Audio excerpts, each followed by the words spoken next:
State address what projects Governor Brian Kemp is making his top priority for 2026. And big plans for change for Richmond County schools, how you can get your input. We'll have the details as your news at 7 starts right now. Live from Television Park, this is WJBF News Channel 6 at 7. Good Thursday evening to you. I'm Kim Vickers. Thank you so much for joining us. Our coverage you can count on begins with Georgia Governor Brian Kemp highlighting his top priorities for the current legislative session.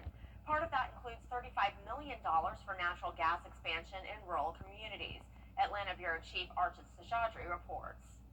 Georgia Governor Brian Kemp is giving $2,000 to teachers, state employees, as well as school faculty members. There's also $1 billion going back to Georgians for a tax rebate. So that means you'll get $250 if you filed as a single income holder, or $500 back if you filed as a married couple.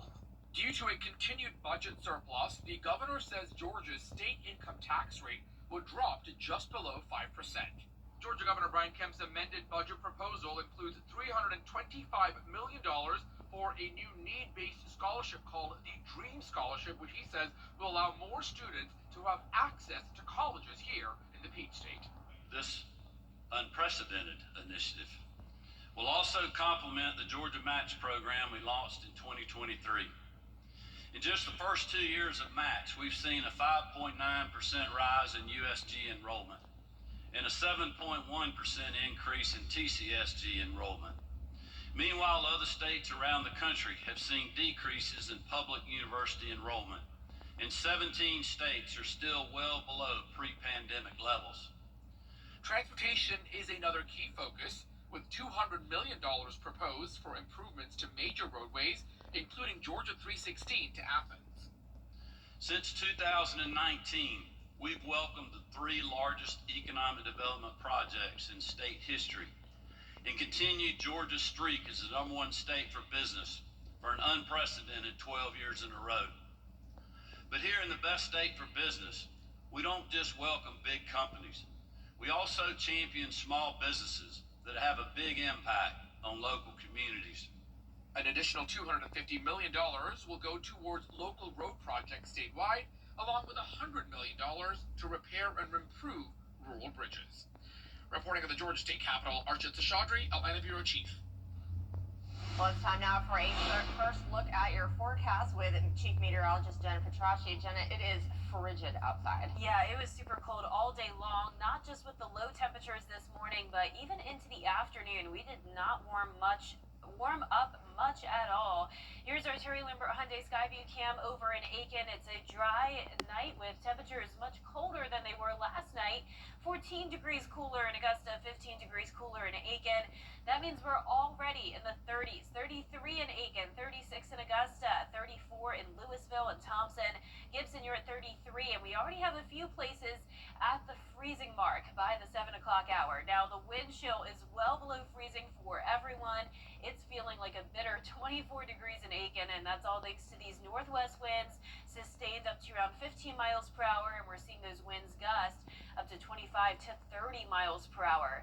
So dew points are very low in the single digits, and with the dry air in place, the clear skies, and eventually we will see the calm winds tomorrow morning, that will allow the temperatures to drop significantly tonight with strong radiational cooling. We'll still be in the upper 20s by 11 p.m., but then by tomorrow morning, we're down to the 20-degree mark. And coming up, I'll have all the info you need on the winter weather chance on Sunday, so stay with us. But back to you, Kim. All right, Jenna, thank you. Well, more tree damage from Hurricane Helene is being revealed. The Augusta Canal is being drained to allow crews to get to large trees that toppled into the waterway during the storm. Heavy equipment is now on site to assist in cutting the trees and getting them out. We know that we pull a lot of water out of the canal there at the raw water pump station. So obviously any of that could come down, clog up those intakes. That's our raw water.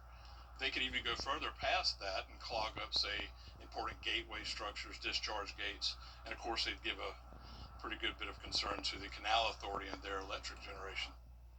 The tree removal is expected to take 2 to 3 weeks. It's just the first phase of what is a $32 million repair project at the canal.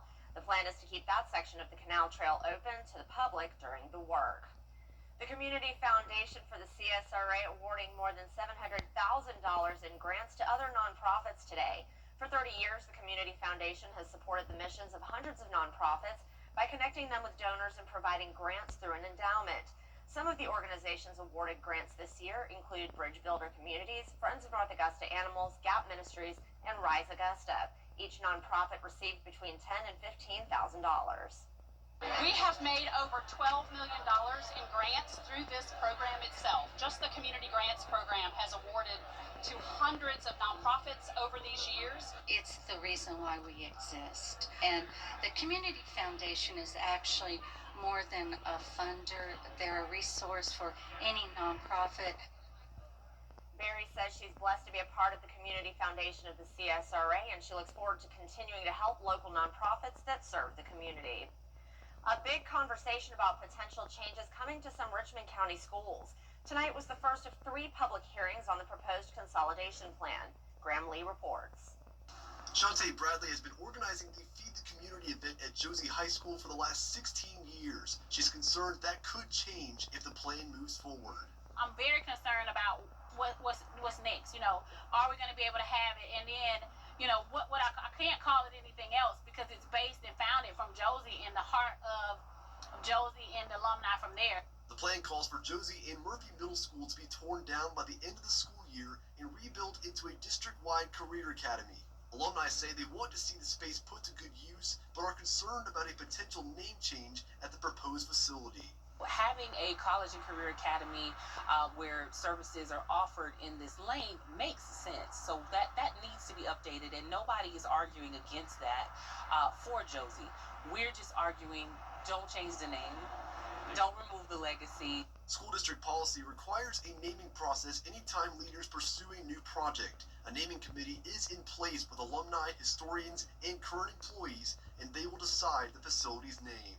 We understand the legacy that TW Josie has in our community, and we want to honor that as much as possible, but keeping the focus too on creating great programs for our students and helping them thrive, adapt, and lead in an ever-changing world. If the plan moves forward, work on the Career Academy would start later this year with the goal to open for students in fall 2028. Current students would be rezoned to other schools in the district. We know we can feed and bless people from anywhere, but we do it at Josie for a reason. We want to make sure we're not erased from the history in this piece. As the 15th Street corridor is updated, Josie wants to be updated with it, not replaced. The next 2 meetings will be at Barton Chapel Elementary and the BOE later this month. School leaders will make a decision on whether to move forward. Well, in Columbia County, the Planning Commission held a public hearing tonight on 2 proposed data centers at the Evans Government Center on Ronald Reagan Drive. One center is for nearly 1,000 acres between Lonergan, Holm Road, and Nature's Way in Appling. The other is more than 3,000 acres just across Appling-Harlem Highway. We'll have more from the meeting tonight at 11. Well, today is the birthday of slain civil rights leader Dr. Martin Luther King Jr. Tonight, the Progressive Religious Coalition of Augusta hosts its annual MLK Interfaith Service. It's called Keeping the Dream Alive, Why Dr. Martin Luther King Jr. Still Matters. Dr. Stacy Floyd Thomas of the Vanderbilt University Divinity School is the keynote speaker. The Davidson Fine Arts Chorale performs, and the Augusta Junior Players perform a play. This year's theme comes from Dr. King's writings on interconnectedness and action. We want them to feel inspired by the different concepts, the different perspectives that they will hear, and of course, the musical selections, the dramatic selections, to say, to feel connected not only to other people in Augusta, but connected to the global experience. The event is underway now at the Sacred Heart Cultural Center on Green Street until 8 p.m. The public is invited. Well, prom season is almost here, which means dresses will soon be in high demand. That's why WJBF is once again hosting its annual Giving Gown event. The event helps high school girls find the prom dress of their dreams, and it's free. We set it up kind of like a specialty boutique. So we have racks that are sized so the girls can come in. We usually let them come in about 3 at a time so they get more of a one-on-one shopping experience, and they get to go to their size rack and they get to pick 3 dresses at a time. They get to go try it on. They have a little personal shopper with them, some volunteers that work with them to help them find the perfect dress, and then after they find that perfect dress, then they get to pick out all the accessories to go along with them. And if you have any dresses and want to donate, you can drop them off right here at Television Park through February 6th. This year's Giving Gown event will be February 7th from 9 a.m. to noon at First Baptist Church of North Augusta. Coming up, despite a record budget surplus in Georgia, child welfare programs could face millions in cuts. Why nonprofits say the impact could be devastating for foster children when we come back. Hello, I'm Adrienne Wofford with your Cash Free Cash For. You're tracking some very cold air tonight, dropping to the 20-degree mark. A slight warm-up on Saturday before we have that winter weather chance on Sunday. And then finally a more steady warm-up next week. I'll have your full Vapor 6 forecast when we return. It's almost over, so Next, CT. tonight at 7:30 on News Channel 6. Get the latest video in one click at WJBF.com. Now, your most accurate forecast with WJBF Live Viper 6. Welcome back. It's a breezy night as we start out with our Terry Lambert Hyundai Skyview cam showing that American flag blowing with those northwest winds. And our skies are clear. Our temperatures are cold, sitting at 36. Feeling like only 29 because of that 9-mile-per-hour wind. And like I mentioned at the top of the show, gusts are still around 20 to 30 miles per hour. Humidity and dew points very low. We have this dry air in place with high pressure in control. We're now down to the freezing mark in Lincolnton and McCormick, below freezing in Washington, a little bit warmer down towards the south and east. Our satellite and radar not showing much going on in the southeast for now. The cold front came through yesterday, and there's the high pressure in control. That is going to keep us sunny and dry again for tomorrow. But speaking of tomorrow, we have a frigid cold morning expected. Some of the coldest air of the season dropping to 20 degrees.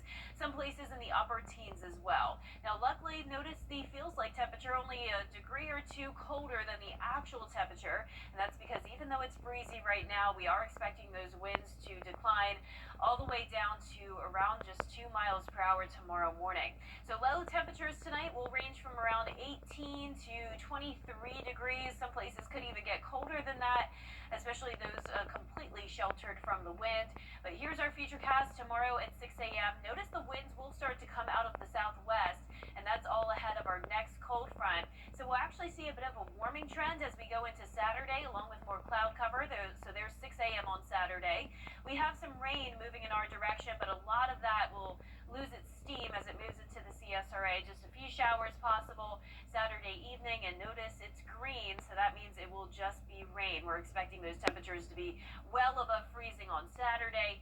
Then Sunday morning, that's when it's a bit more iffy, and we do have our latest model run that's come out showing more moisture lingering on Sunday due to a coastal low developing. There it is off the coast of South Carolina.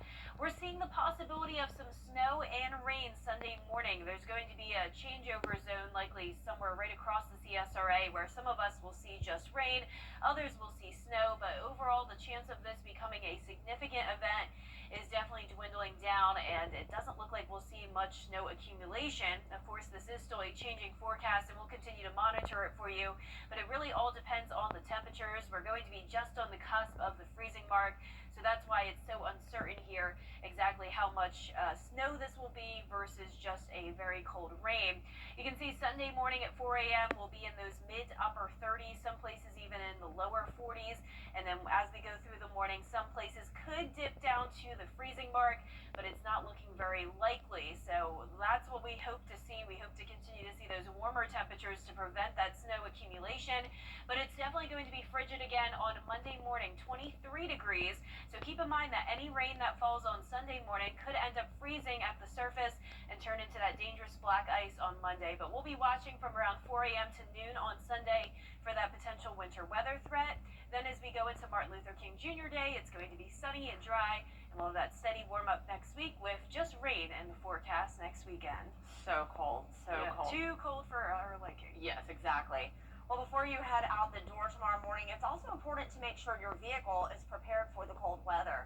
You should check your oil and antifreeze. If there's water in there instead, the cold can cause it to freeze. That can also cause a burst, which leads to leaks. Also, check your tire pressure. Cold temperatures can reduce tire pressure to dangerous levels. And make sure you start your car and let it warm up a few minutes before driving. And for the latest weather updates on the go, you can download our Viper 6 app. It's free and available to download in the App Store and on Google Play. Coming up, President Donald Trump unveils his long-awaited health care. Coming up, Bridgerton returns this year for a 4th season. We'll have more on the global premiere after the break. Looking for your next ride? Gerald on 7-piece bedroom. Pay cash and save more, or take up to 36 months to pay. Start the year off right with savings during the winter clearance sale going on right now at Great Deals on Furniture. Get a pep in your step? Put up your chin with a grin. Antenna TV gives you the best life through television. With good taste, nothing but the best. Comes good times. Wahoo! Antenna TV delivers toothy smiles nationwide. How about a little smile? Your television satisfaction is guaranteed. Tune in day and night and live your best life through television. Watch today on WJBF 6.3. Next in TV, our exclusive onset of Hillary Duff's new music video, plus our flashback with Landman's leading lady. Hi, I'm Allie Larder, and this is my ET retrospective. Next, ET. Tonight at 7:30 on News Channel 6. Get clear, accurate stories that don't waste your time at WJBF.com.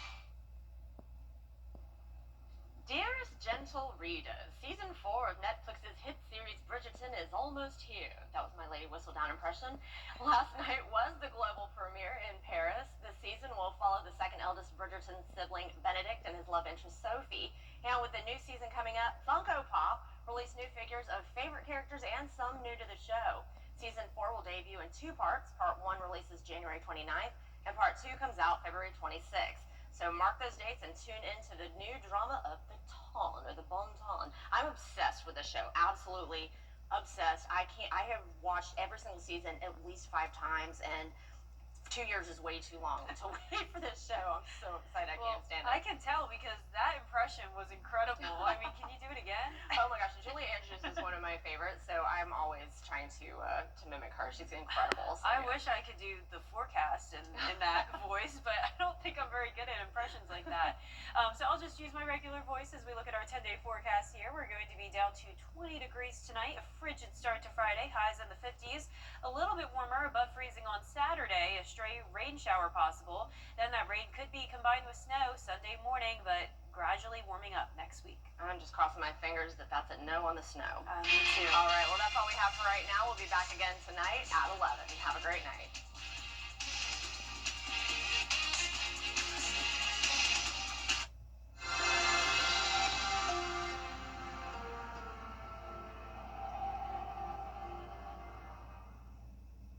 When my father was facing the cost of a full roof replacement, it just didn't make sense for him at his age. He turned to Roof Savers, and they gave him a solution that was affordable, trustworthy, and long-lasting. Renew at 17 helped restore flexibility to his shingles, protected them, locked in the granules, and extended the life of his roof by 17 years with one treatment. That peace of mind meant everything to him and to me. For many homeowners, especially those on a fixed income, the thought of a new roof can be intimidating and in many cases completely unnecessary. That's why Roof Savers created a smarter alternative. Their patent-pending Renew at 17 technology is designed to extend the life of your existing roof by 17 years with just one application, helping protect checking, savings, and retirement accounts. Here's how Roof Savers does it with a simple, proven 3-step process. Step 1 is a roof tune-up, replacing missing shingles, repairing top nails, and checking any pipe boots for leaks. Second, a professional soft wash, where we gently wash your roof to remove unsightly black streaks, algae, moss, and organic buildup, instantly improving curb appeal. Step 3 is the Renew It application. We apply our patent-pending Renew It 17 formula, adding 17 years of additional life to your roof with just one treatment. Roof Savers preserve my father's roof, and they can help preserve yours too. America's #1 choice for roof preservation is Roof Savers. Save your roof, save your money. Flybaby.com. Click, click. choose the weather, but you can choose your weather app. Go with the most accurate and most trusted, the Live Viper 6 mobile app. Download it today. Be the first to know with the Live Viper 6 mobile app. It is a Viper 6 alert day as we track severe weather. The Live Viper 6 weather team is coverage you can count on for the entire CSRA.